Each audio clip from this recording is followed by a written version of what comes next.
Modern concepts of warfare have compelled today's Army to seek greater and greater mechanization, movement, and dispersal of combat forces.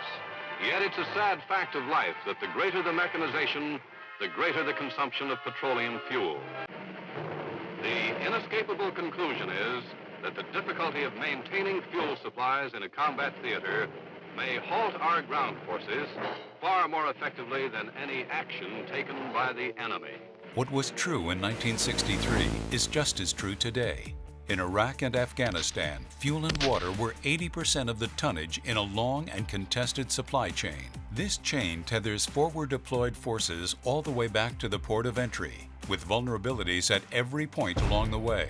When we reduce the amount of fuel a unit needs to operate, we reduce the need to resupply. This could save lives along the supply route while extending a unit's range, flexibility, mobility, and freedom of action. Army planners outline a future where units operate in a complex and lethal battle space for up to 7 days between resupply.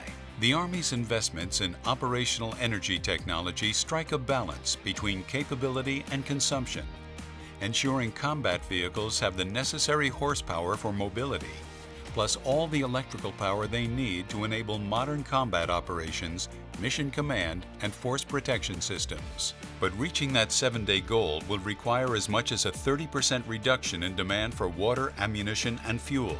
So how do we get there? New equipment and upgrades are going to dramatically improve efficiency.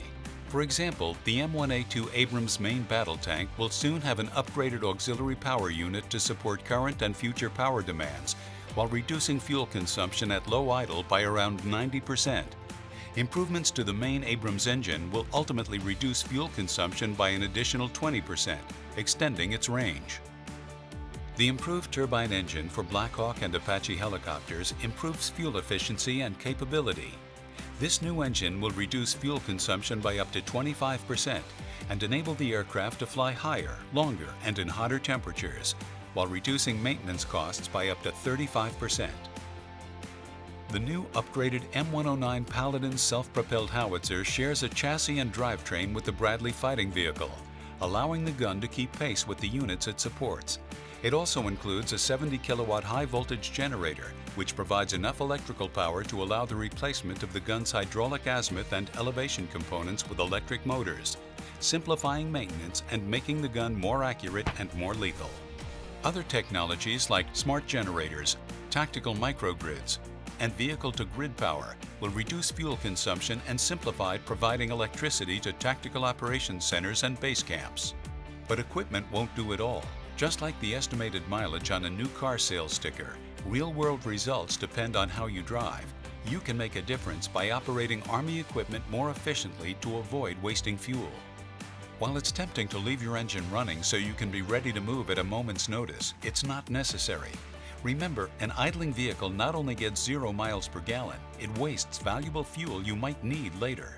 For example, the M915 line haul tractor consumes 1 gallon of fuel per hour while idling, and the M1A2 Abrams currently uses more than 13 gallons per hour at idle. But idling just about any vehicle for longer than 15 seconds uses more fuel than restarting the engine.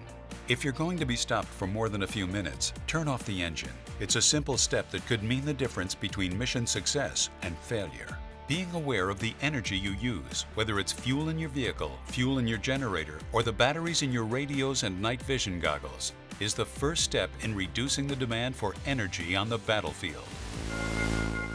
Epitaph for an unsuccessful operation. Out of gas. It's an epitaph that must not be written.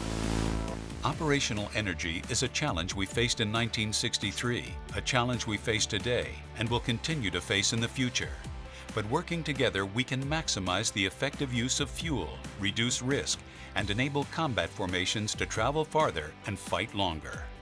You can learn more about operational energy planning and tactical power management at the Mill Suite collaboration site. Operational energy is the power we need to win.